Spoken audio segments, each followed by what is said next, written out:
Et de voir l'Arc de Triomphe, de voir, on était comme des gamins au Luna Park en fait.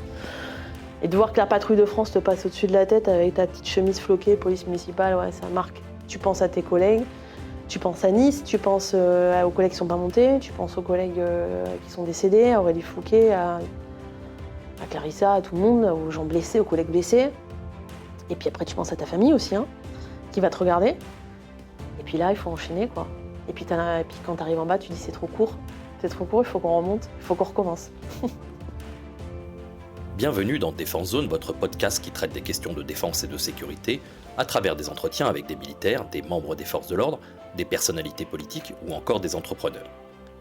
Cette semaine, nous allons à Nice à la rencontre de Sarah.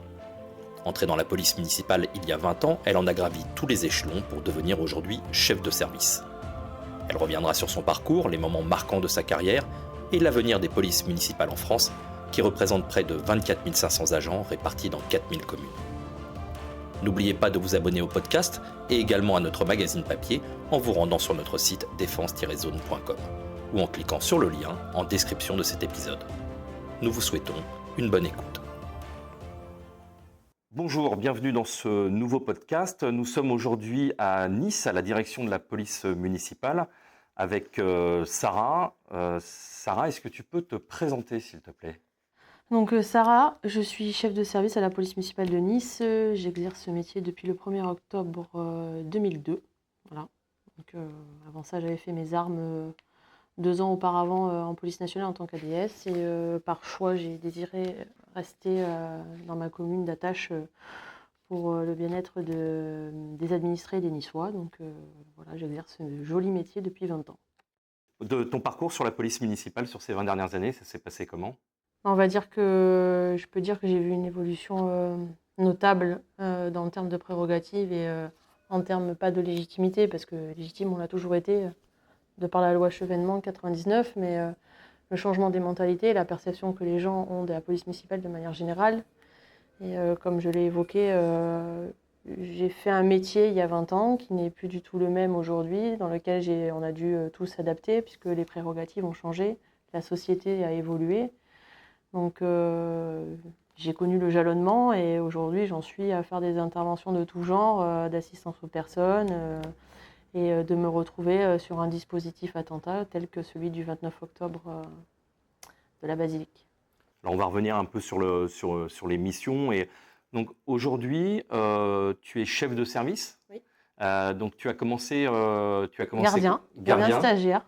Et alors comment ça se passe pour arriver jusqu'à chef de service ? On va dire que ce métier, je l'ai fait parce que par conviction, je sais que je ne peux pas faire autre chose, je serais incapable de faire autre chose. Je ne suis pas venue parce qu'il y avait de la lumière, donc j'avais fait un choix de rentrer dans un corps en tenue. Initialement, comme je te l'avais dit, je me prédestinais à l'école de Mestrance, mais j'étais bien trop jeune à cette époque et ce qui m'avait été annoncé m'a plus qu'effrayée. Donc je me suis recroquevillée sur moi-même, Et puis un jour, on m'a parlé de la police nationale et je me suis dit pourquoi pas. Donc rentrer comme ADS, ça m'a permis de voir un petit peu à quoi ressemblait la police de manière générale et ça m'a donné envie.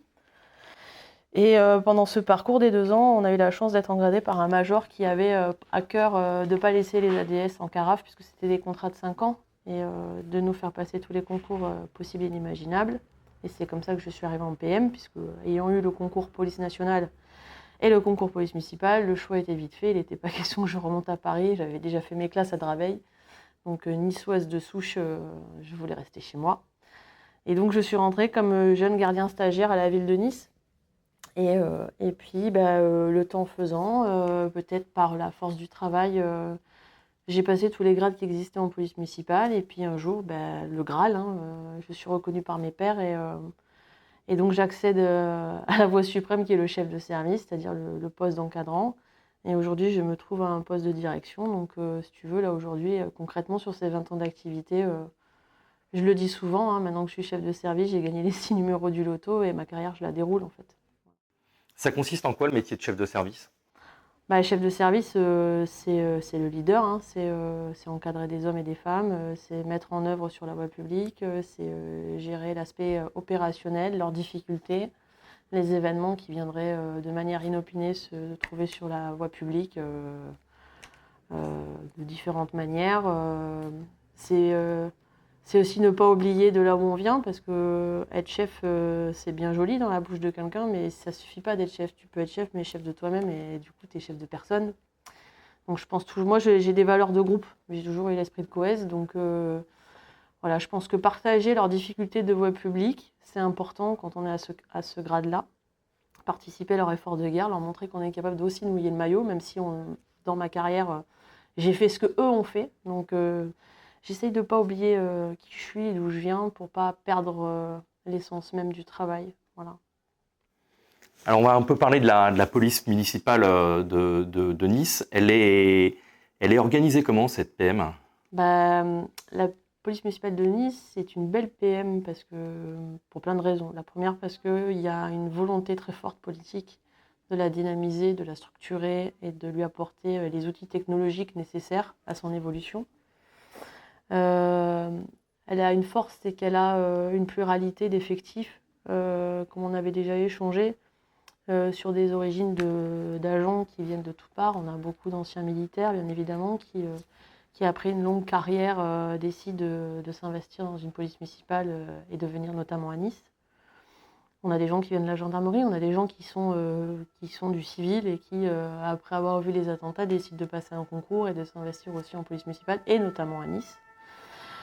Donc, et elle a cette chance aussi d'être diversifiée sur plusieurs thématiques. On a organisé notre service de telle manière qu'un agent de police municipale qui intègre Nice a les moyens d'exploiter ce qu'il a envie de faire. Je vais m'expliquer. On va retrouver plusieurs services au sein de la police municipale.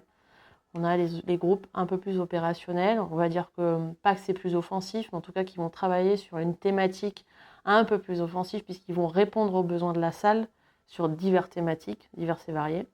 On a aussi les postes de proximité qui amènent un contact avec la population au plus proche, de manière pédestre et de manière plus régulière.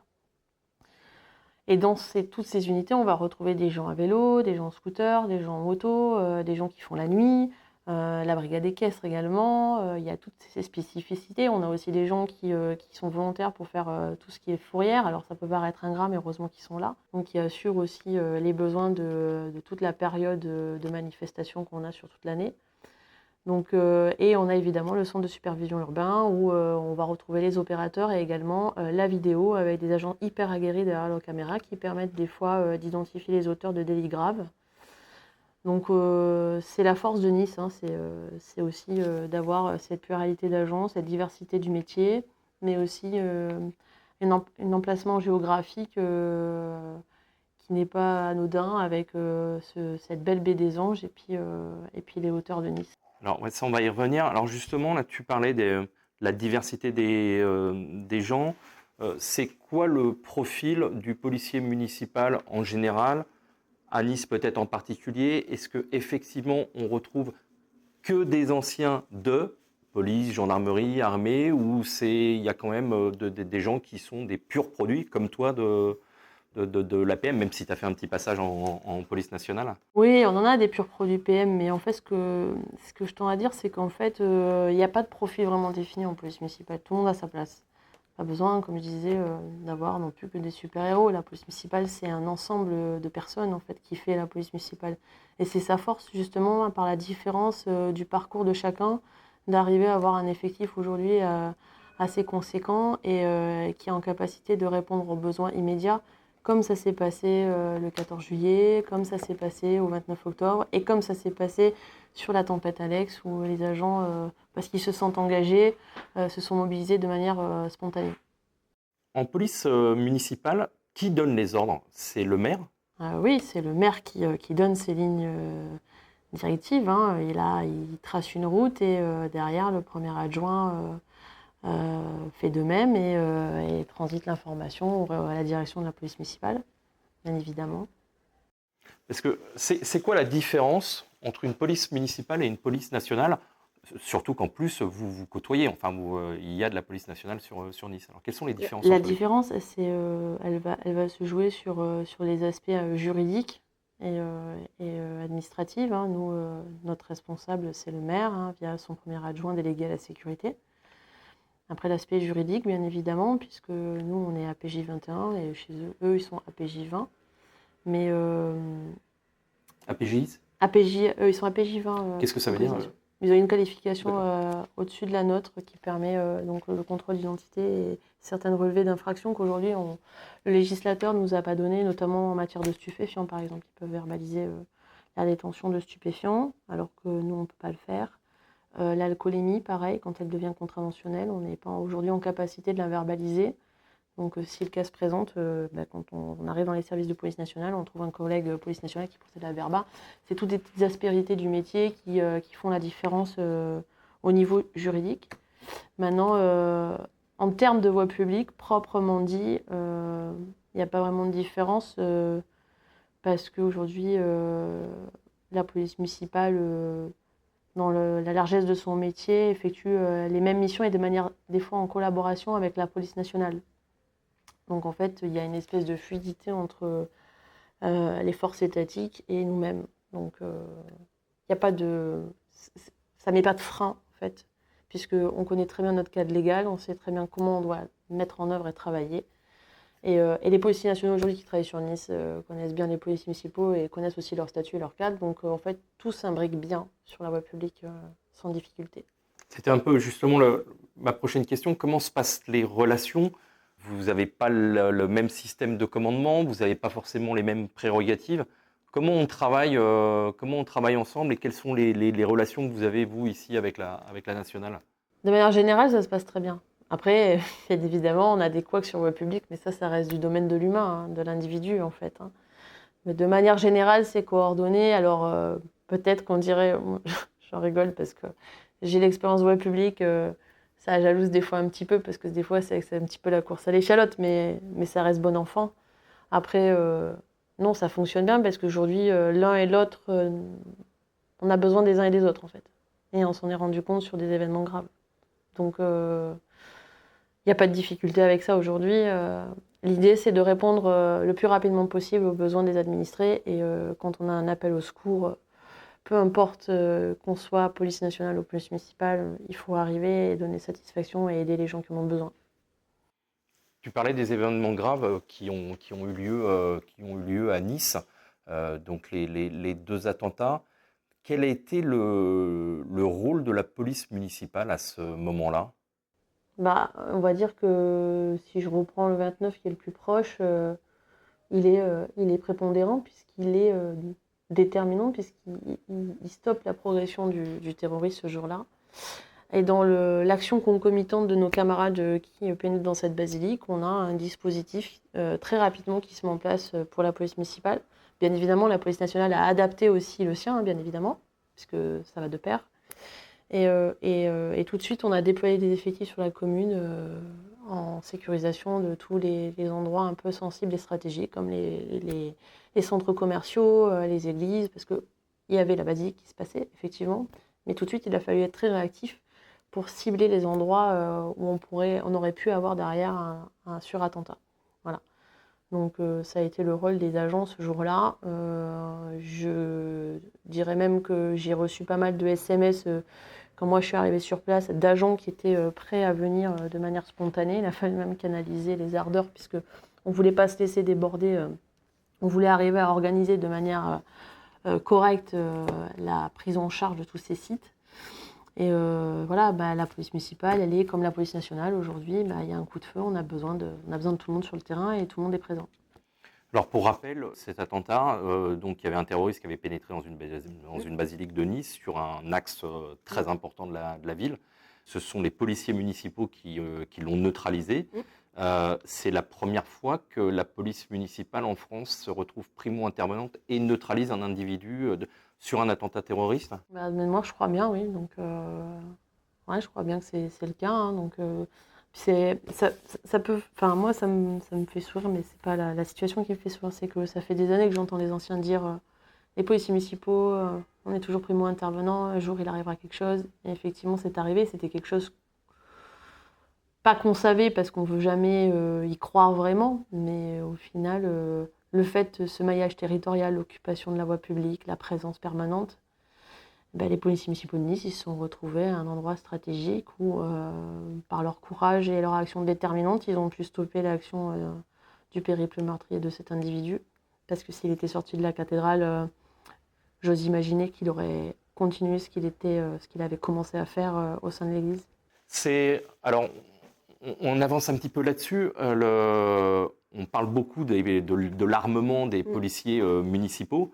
Là, en l'occurrence, ce jour-là, ça a bien prouvé que c'était important aussi d'être armé. Ah bah, c'est le moins qu'on puisse dire, hein, puisque heureusement qu'ils sont armés de leur semi-automatique, de leur Glock 17, puisque je pense que si on s'est retrouvé dans une commune au demeurant non armée comme on connaît encore aujourd'hui, alors certes elles sont plus petites, hein, mais bon, je veux dire, on a bien vu à Sainte-de-Vouvray que dans une autre petite commune, un prêtre avait été assassiné également. Donc on a encore des communes où des policiers municipaux ne sont pas armés. Voilà, chacun en fait la terminaison qu'il veut. Mais... Toi, ta vision justement par rapport au fait qu'un policier municipal doit être armé, qu'est-ce que tu en penses? Moi, je pars du principe, tu portes une tenue, il y a marqué police, tu dois être armé, point. Il n'y a pas de discussion, il n'y a pas de difficulté là-dessus. D'autant que les policiers municipaux, toutes les PM de France qui sont armés aujourd'hui font leur entraînement quotidien. On n'a pas d'anomalie au niveau de port de l'arme. On peut souffrir de cette mauvaise réputation de dire encore, ouais, les gardes champêtres, machin, mais en fait, on n'a que des gens professionnels et de manière générale sur le territoire, au niveau de l'armement, c'est hyper hétérogène. Il y a pas de, enfin, c'est homogène, je veux dire, pardon, pas hétérogène, homogène. Il n'y a pas de difficulté, quoi, je veux dire. Donc moi, t'es policier, tu portes une arme, point. Vous entraînez régulièrement au tir? Oui, on a les entraînements réguliers. Nos formateurs sont formés par les moniteurs ou gendarmerie ou police nationale, donc ils sont détenteurs d'un diplôme officiel national. Donc tous les enseignements qu'on reçoit en stand sont à l'identique de ce que passe la police nationale ou les gendarmes. Leur formation est d'ailleurs hyper rigoureuse, hein. Ils passent un stage assez difficile, et tant mieux d'ailleurs. Donc non, on n'a pas à rougir du tout, hein, au niveau de la formation. Les policiers municipaux sont bien pris en charge. Et même les MMA qui sont aussi formés au débriefing opérationnel. Enfin voilà, y a pas... faut lever toutes ces vieilles images où on voyait ça de manière un peu caricaturale. Du policier municipal, garde champêtre. Non, pas du tout, on en est bien loin aujourd'hui. Pourquoi Nice? Alors, je crois que c'est la plus grosse police municipale de France. Vous êtes actuellement 550. Pourquoi il y a autant de policiers municipaux à Nice? Bah parce que le maire aime la police municipale, qui y est très attaché. Que je pense que c'est un réel besoin pour les Niçois et les Niçoises. Qu'on répond de manière générale à tous leurs besoins et que la sécurité, j'estime qu'il n'y en a jamais de trop. Tout simplement. C'est aussi c'est une ville un peu particulière, Nice, parce que c'est une très grosse ville, c'est la 5e ville de France, mais en même temps, c'est une ville où il y a beaucoup de touristes sur une grosse période. L'été, plus des gros événements, ça en fait vraiment une ville à part. Ah bah c'est une ville à part, oui, ça c'est sûr. Pour avoir des camarades qui œuvrent dans d'autres communes de France qui sont aussi policiers municipaux, la dimension de Nice en termes de rayonnement en événement, je veux dire, c'est une machine de guerre, quoi. C'est vrai que Nice, c'est une ville qui est toujours en mouvement. Il y a plein de choses qui sont faites en termes d'événementiel, la rénovation urbaine qui est jamais négligée. Donc effectivement, moi je suis rentrée en 2002, on avait le lancement du tramway. Je dirais 20 ans après, tu peux prendre le tram aujourd'hui de Nice Nord jusqu'à Nice Est. Moi, j'ai été recrutée pour ces travaux-là. Et en fait, c'est une ville qui est en activité permanente. Il n'y a jamais de temps mort à Nice. Jamais. On n'a pas le temps de s'ennuyer. Et il y a beaucoup de touristes l'été qui viennent. Est-ce que ça change un peu la physionomie et de la ville et surtout de votre travail, de vos interventions, vous, avec ce flot ininterrompu de gens qui arrivent? Ah bah, évidemment, là, on a des périodes, station balnéaire, forcément, ville hyper touristique, qui est visible dans le monde entier par rapport à ces événements culturels qu'elle organise. Bah forcément, on va dire que la période de juin à septembre, c'est le créneau où on a le plus de population, même si je dirais que je ne ressens pas trop la différence sur le reste de l'année, parce qu'on a la chance d'avoir un temps et des températures plus qu'idylliques. À Nice, il ne pleut jamais, hein. Il pleut qu'à Paris, bien évidemment. Donc forcément, on est obligé d'attirer notre attention sur le cœur de ville, ce qu'on appelle le carré d'or à Nice, sur les axes principaux où les touristes ont l'habitude de déambuler et de flâner. c'est-à-dire tout ce qui est Jean Médecin, Place Masséna, zone piétonne, la concentration des restaurants et bien évidemment le Vieux-Nice également. Donc forcément, on est obligé d'avoir une attention très particulière parce que malheureusement, ça attire toujours des gens qui ont des mauvaises intentions quand dans cette période de l'année, on reçoit des touristes, bien évidemment. Donc ça passe aussi par la sensibilisation des gens dans la rue. Souvent, quand les patrouilles passent, elles vont dire à une dame, attention, fermez votre sac, mettez-le plus vers l'avant, ne le posez pas sur la table du restaurant, enfin voilà, par des actions préventives. Puis malheureusement, quand les faits sont commis, on va essayer d'interpeller l'auteur, ce qui, on va dire, heureusement grâce aux caméras, arrive très souvent. Oui, alors ça c'est une particularité chez vous, c'est que vous avez un maillage vidéo qui est très important. Et pour l'avoir vu, vous travaillez vraiment entre les gens qui sont sur la voie publique et les gens qui sont derrière les caméras. Il y a un travail de binôme. Ah bah, il y a un téléguidage clair de la vidéo.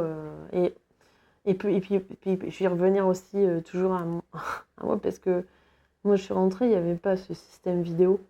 Donc, et pour l'avoir maintenant, je trouve ça hyper confortable à tous les niveaux, aussi bien pour les gens de manière... moi, je suis niçoise, donc je sais qu'aujourd'hui il y a des caméras, s'il m'arrive quelque chose, je sais que je peux la solliciter, donc déjà c'est rassurant.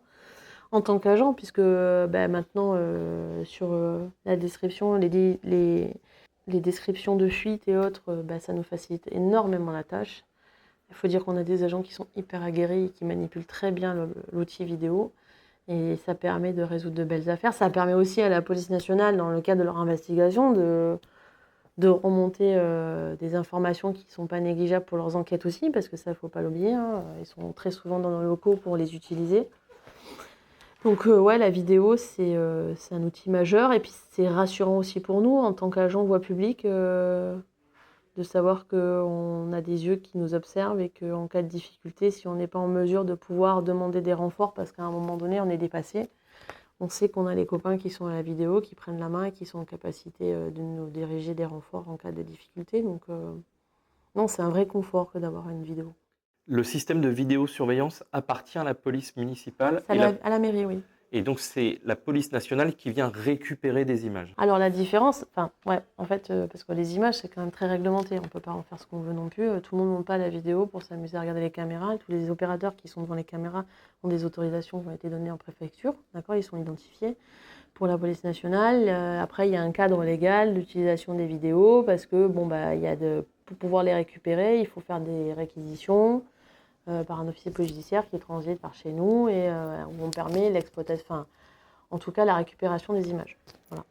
Mais on fait pas ce qu'on veut avec une cam, quoi. C'est pas je décide de voir une vidéo, je monte et je vais voir la vidéo. Non, pas du tout. C'est très réglementé. Pour revenir à la police municipale en général, est-ce que vous avez des entraînements? Tu parlais du tir tout à l'heure. Est-ce que vous entraînez sur d'autres situations? Est-ce que vous avez des modules d'entraînement? Alors à Nice, pareil, on est férus de formation. On a un service formation avec quelqu'un que tu as dû rencontrer, qui s'appelle Daniel Tori, qui a à cœur justement de maintenir la professionnalisation des policiers municipaux et qui a un catalogue interne, je dis bien interne, de modules de formation pour les PM, souvent formés par des formateurs de la police nationale.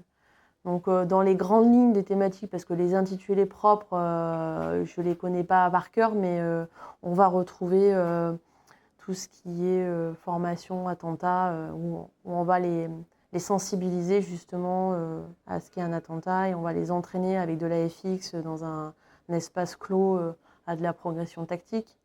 On va avoir des formations sur les violences intrafamiliales, comment aborder la chose, comment intervenir.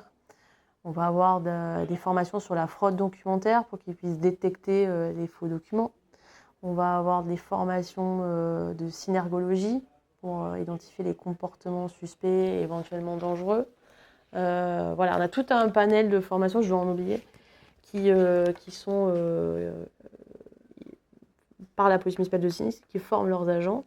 Là, dernièrement, on a demandé une formation, le policier face à la mort, qui me semble important parce qu'il ne faut pas oublier qu'on a nos jeunes gardiens qui partent à l'école. Alors, effectivement, comme je t'ai dit tout à l'heure, on a des militaires qui ont fait des gros parcours. On n'est jamais aguerri à ce genre de choses, mais en tout cas qui ont vu des choses. Et on a des petits gamins qui passent le concours PM et qui pensent que la police, C'est un petit peu ce qu'on voit à la télé, le côté pampan, je cours derrière le vilain et je l'attrape. Mais la police, c'est pas que ça. La police, c'est d'arriver sur une défenestration et d'avoir une personne en réanimation cardiaque au sol. C'est d'arriver sur un accident grave de la voie publique avec une personne décédée à l'intérieur. Et on s'est rendu compte qu'on avait des jeunes qui arrivaient du milieu civil, des fois qui se retrouvaient un peu déstabilisés. Donc on a demandé des formations pour les aguerrir. Enfin, en tout cas, on doit leur donner les clés pour pas que ça les dépasse, parce que je trouve que c'est important. Moi, je suis rentrée à l'époque, ça n'existait pas. Et pour me guérir de ce que je voyais sur la voie publique, parce que j'ai vu des trucs pas très rigolos, j'utilisais mes stratèges personnels, mais je pense qu'aujourd'hui, en police municipale, on a les moyens de pouvoir évacuer ça de manière autre que de laisser des agents rentrer chez eux et de digérer ça difficilement auprès de leur famille. Tu parlais de gens aguerris. Il y a dans la police municipale de Nice des gens qui ont des très très gros parcours, voire même des parcours exceptionnels, notamment dans les armées, en opération extérieure, des gens qui ont fait le coup de feu. Est-ce que vous appuyez justement sur eux en termes de retour d'expérience?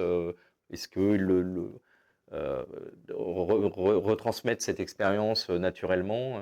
Je vais en citer un, notamment Fernand, qui était dans mon unité.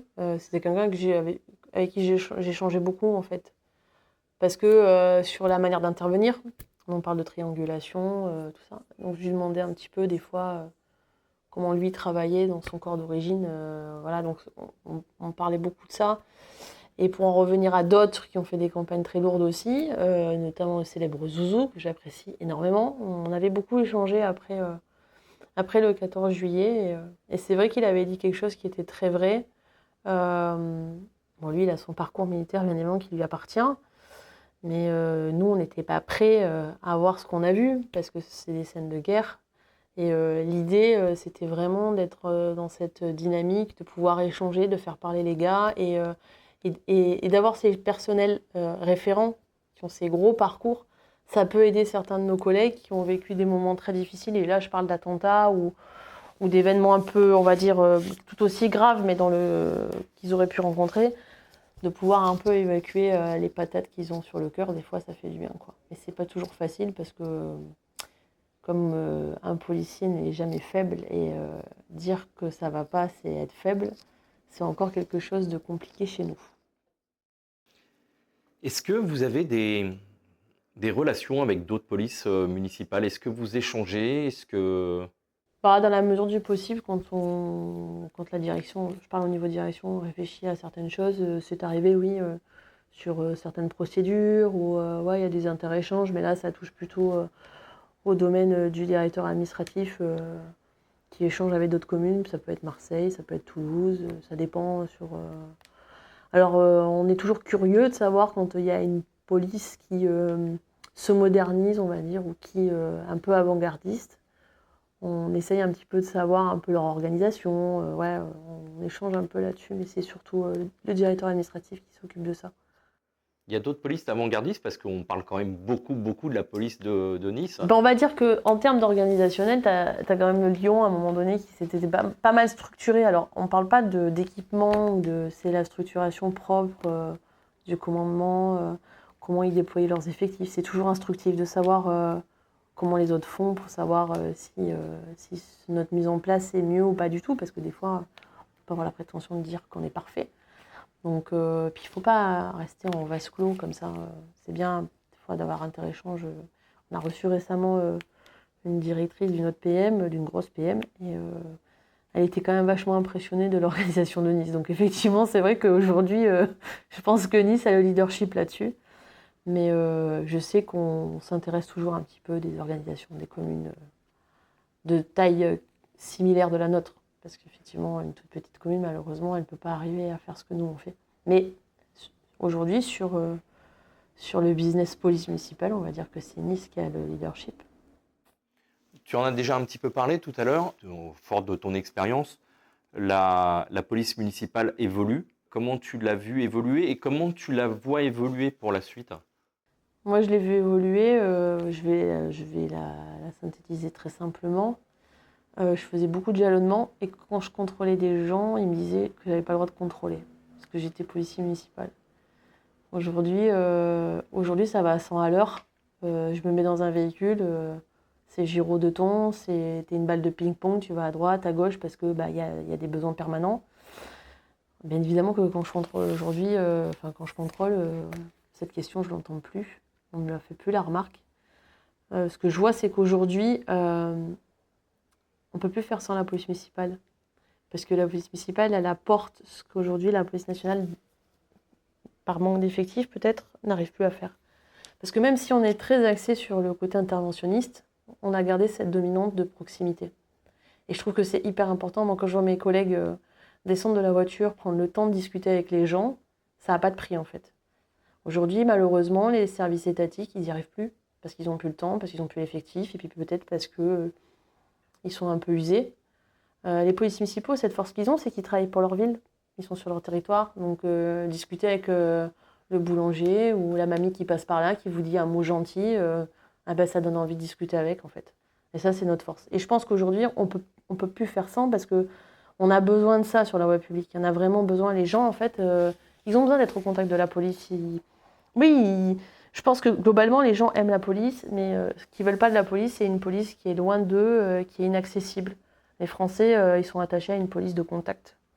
C'est ce que finalement, vous êtes, ce que voulait Sarkozy il y a quelques années, la police de proximité qui souhaitait. C'est pleinement le rôle de la police municipale aujourd'hui. Mais je le vois de par les attitudes et les comportements de mes camarades, le temps qu'ils prennent de parler aux gens, la délicatesse qu'ils peuvent avoir avec eux, faciliter. Ça peut paraître cliché, mais ça l'est encore aujourd'hui. Faire traverser une personne en difficulté, lui porter assistance alors qu'on est en patrouille, on s'arrête. Tiens, la personne elle est tombée, vite, on y va. Voilà, c'est pas grand-chose, mais c'est important. C'est important pour créer le lien avec la population. Donc ce que je crois, c'est que l'avenir des polices municipales, il est là. Quand je suis rentrée en 2002, on m'a dit que c'était une police d'avenir. Effectivement, en l'espace de 20 ans, ça... je veux dire, quand on voit le champ de compétences qui a été donné, tout le réglementaire qui a été lié à la structuration de nos tenues, la sérigraphie de nos véhicules, nos organisations, je veux dire, l'armement... Enfin, je veux dire, ça ne fait que aller dans le sens des polices municipales. Je veux dire, il n'y a pas de raison que ça se tarie, en fait. Je pense qu'aujourd'hui, il y a une vraie volonté d'impacter les communes dans la sécurité, parce que je trouve que c'est important et que le contexte fait que seul l'État ne peut plus répondre à tout. Et que c'est vrai que c'est aussi le rôle d'un maire, peut-être, d'apporter du bien-être à ses administrés. Peut-être le fait d'être enlevé d'une partie de l'administration, et notamment quand on traite une affaire, ce que vous n'avez pas vous, puisque ça c'est les officiers de police judiciaire, ça vous permet de rester sur le terrain et pas être au bureau devant l'ordinateur à faire les procès-verbaux. Notre force aussi, et ça c'est vrai que les collègues de la police nationale qui gèrent le cadre légal beaucoup plus élargi que le nôtre, forcément ont eu aussi, en parler de leur manque d'effectifs, une charge administrative énorme. Nous, notre force, c'est celle-ci. C'est-à-dire que action, réaction. Je veux dire, nous, un flag, un fait élucidé. Donc, une fois qu'on a attrapé le vilain, on le ramène, on le pose, on fait notre rédaction de procédure et on repart à la chasse, comme disent les agents. Donc, quelque part, c'est vrai que nous, c'est facile. Je veux dire, un équipage qui va procéder à une interpellation, ce sont des bons rédacteurs, ils vont perdre de temps, je dis, 45 minutes de rédac. Ils repartent et s'ils ont envie, ils vont rattraper un nouveau. Donc c'est sûr que effectivement, les collègues de la police nationale, pour eux c'est compliqué. Puis ils ont d'autres missions, ils ont aussi les transferts de détenus, ils ont les gardes à l'hôpital.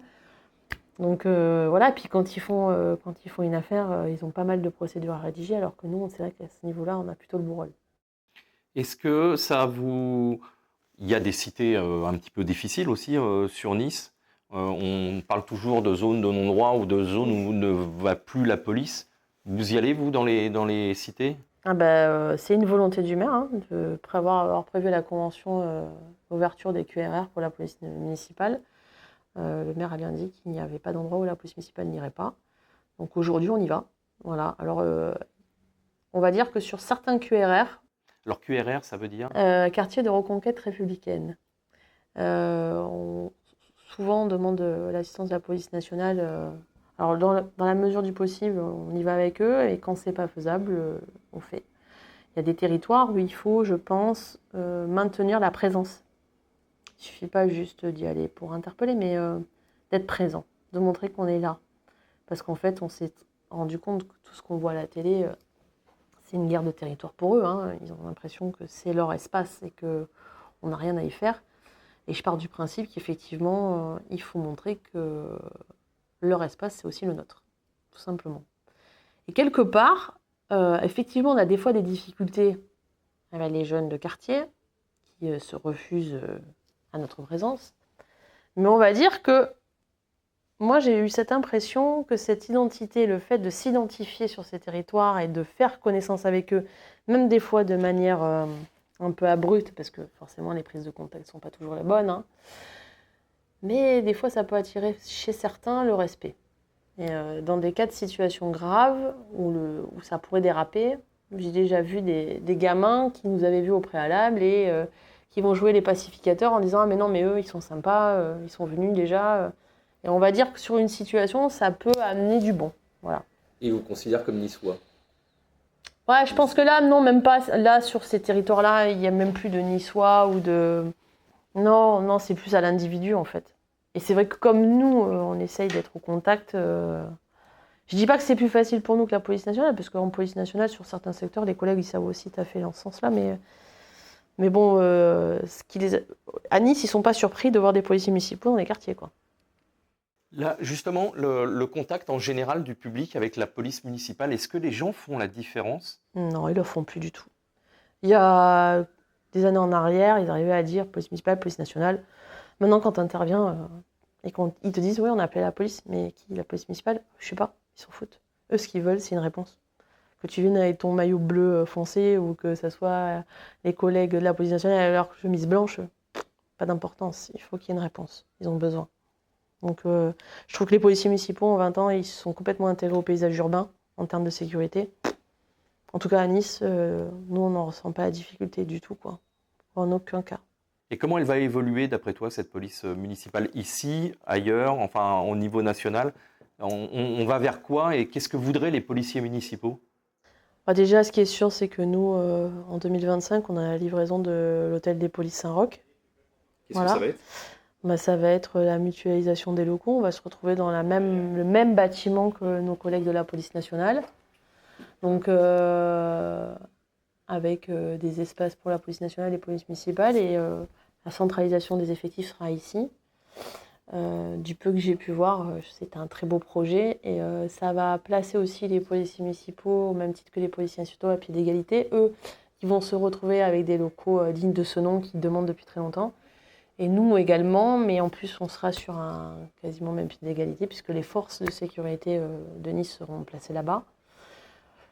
Moi, ce que je vois pas autrement l'évolution positive des policiers municipaux dans leur rôle qu'ils ont à mener sur les collectivités. Donc je pense que ça va pas s'arrêter là. Je pense qu'il y aura encore du changement en termes peut-être de prérogatives ou de statut.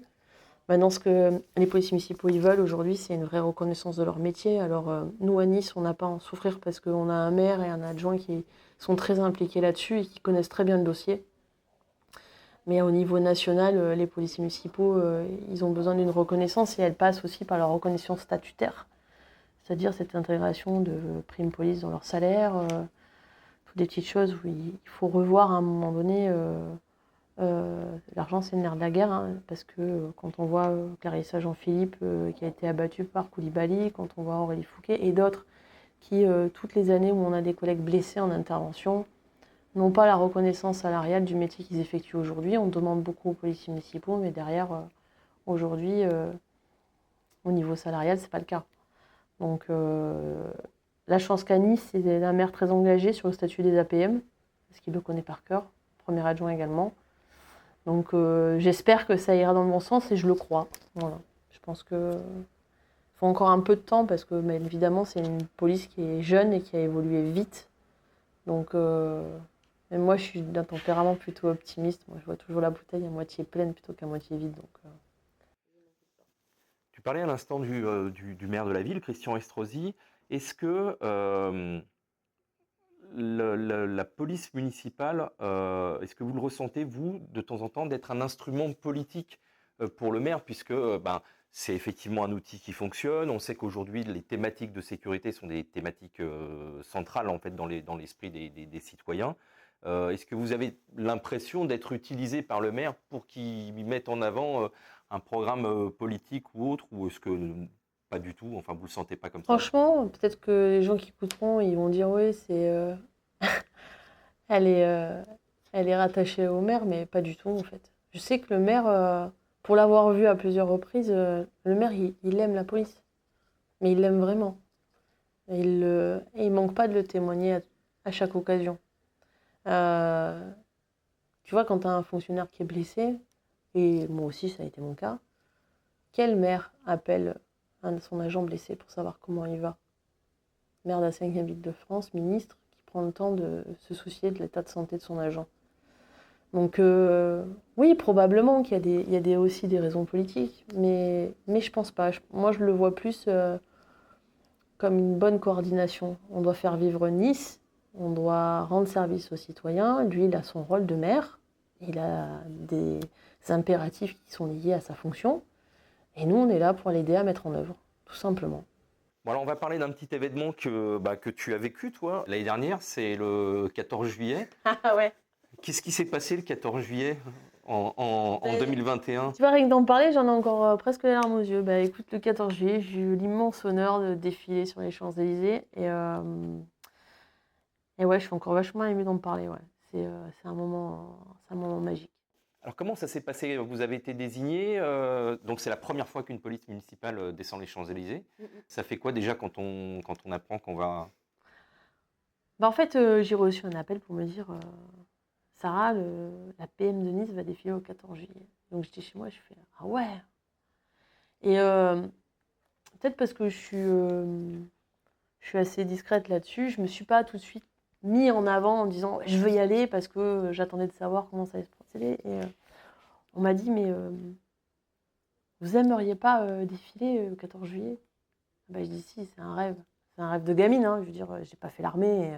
Et pour avoir une famille militaire, si tu veux, c'est dire à mes parents que j'allais défiler, je savais qu'ils allaient être contents. Et donc on m'a dit mais il va y avoir des listes de volontaires, il faut se porter volontaire. Parce que bien évidemment, c'était pas quelque chose qui était acquis. C'est pas la PM de Nice, elle défile, allez, on y va. Non. On a eu tout un processus de mise en place. Et tant mieux, parce que du coup, ça a montré qu'on n'y est pas arrivé si facilement. C'est pas parce que le maire a sollicité Monsieur le Président qu'on dit oui et que c'est la fête à neuneux, pas du tout. Voilà, on a demandé certaines qualifications. Et donc je me suis inscrite sur cette liste de volontaires et j'ai participé au même titre que mes autres 70 ou 72 camarades qui ont été validés sur ces listes, de passer, entre guillemets, pas entre guillemets, non, un test en présence des policiers nationaux CRS qui sont en charge du défilé du 14 juillet pour les policiers nationaux, qui sont descendus de Paris Exprès pour nous observer et voir à quoi ça ressemblait. Parce que j'imagine quand même que pour eux, il y avait un petit peu d'inquiétude. Ce en quoi j'entends, hein, parce que là-dessus, j'ai pas de problème avec ça. Et puis, sachant que bon, le 14 juillet, c'est quand même reste un défilé militaire, tu as envie de donner du meilleur de toi-même et de te dire, il ne faut pas qu'on passe pour des peintres, toujours avec cette vieille image des municipaux, et de dire non, là, il va falloir qu'on s'arrache, les gars. Et donc, effectivement, ce jour-là, on nous a présenté un petit peu l'organisation du 14 juillet. Alors, c'est vrai que quand tu la présentes, tu es hyper impressionné, en fait, déjà. Et là, tu commences à avoir le cœur qui bat vite, hein, parce que tu te dis, est-ce que ça va le faire ou pas, hein, parce que là, d'un coup, tu sens que on est tous sur la sellette, hein, voilà. Et puis cette fameuse journée où il fait à peu près 42 degrés, et on se trouve au stade Charlemagne, plein cagnard. Donc, c'est 70 policiers municipaux à la marge. Et on part pour 8 à 10 tours de stade. Et je t'avouerai franchement que quand ils stoppent la section, on est tous un peu éreintés, tous en sueur. On a peut-être mal partout parce qu'on a essayé de donner le meilleur de nous-mêmes. Et puis, voilà, un peu à la militaire. Hein, donc, maintenant, la sélection commence. Donc, tu te dis que tu n'as pas fini de souffrir et qu'il va te rester encore peut-être 10 tours à faire. Effectivement, pendant tout ce test-là, je ne vais pas te mentir, j'avais le cœur qui battait la chamade et mes doigts étaient plus que crispés raides parce que je ne voulais pas manquer cet événement majeur. Je crois que je me suis presque fait un torticolis à rester mon cou hyper droit et bien haut, à bomber le torse comme il se devait. Et puis par chance, j'ai fait partie du peloton qui restait. Et puis cette aventure qui s'est découlée derrière, c'est une aventure extraordinaire. Extraordinaire. Je veux dire, partir avec les camarades en bus, arriver à Paris, se balader avec notre drapeau du comté de Nice, l'arborer en bas du Sacré-Cœur, devant la boutique du PSG aussi, parce que il fallait bien qu'on immortalise ça. Et puis les entraînements à Satori. Les entraînements à Satori où on savait que tout le monde nous attendait et tout le monde nous regardait. C'était le cas? Ouais, je pense que oui. Je pense que oui. Alors, pas forcément... c'était plutôt bienveillant, je pense. Mais effectivement, il y avait quand même un petit peu d'inquiétude. Les gens se posaient la question, puis je me mets à la place aussi des corps militaires. Savoir qu'il y a des policiers municipaux, je peux comprendre qu'au départ, ça doit un peu tiquer. Mais en fait, non, ça a été que de la bienveillance quand on était à Satori. Et ce qui est d'autant plus touchant, c'est qu'on a réussi à montrer ensemble qu'on était capable. Et ça s'est vu le jour du 14 juillet, en fait. Donc, le gouverneur militaire a été très satisfait de notre dernière prestation en répétition générale sur Satori. Et nous, ce qui nous a fait ce plaisir, c'est quand on a eu droit à notre cahier blanc. Voilà. Donc, on avait déjà fait une grosse partie, mais il nous restait la plus grosse, c'était celle du 14 juillet. Et là, c'est vrai que c'est... Dans une carrière, je pense que ça te marque à vie, en fait. Ça te marque à vie. Puis, tu sais, de voir... on est arrivé sur les champs. C'était le chef de corps, le chef de peloton, c'était Thierry Mazoyer, qui est responsable du bureau d'ordre, qui avait à cœur que ça soit hyper rigoureux, machin. Il a été top tout le long. D'ailleurs, il avait le personnage pour. Hein. Et je me rappelle qu'il a été un petit peu dépassé sur les événements parce que quand on arrive sur les champs, nous, les petits policiers municipaux, la première de...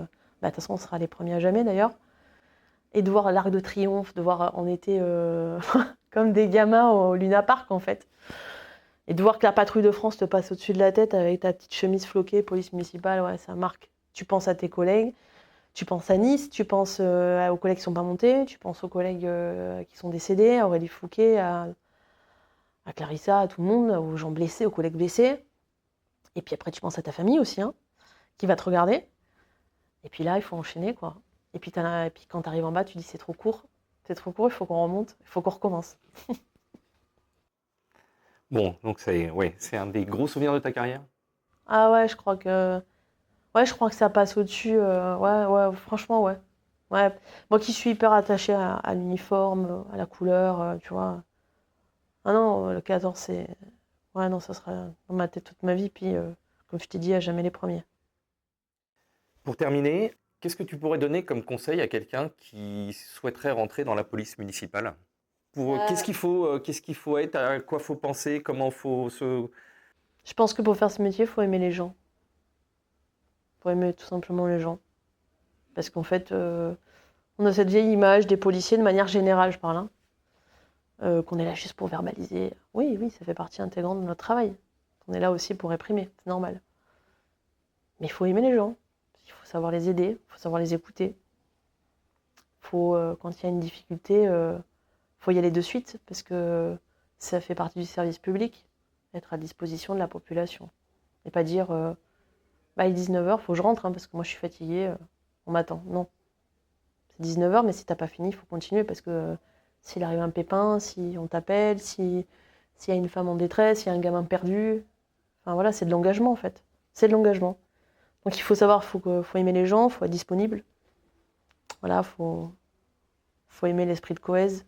Parce que ça fait tout, quand tu es dans un groupe, tu peux tout faire, même ce qui est ingrat, tu le fais en rigolant.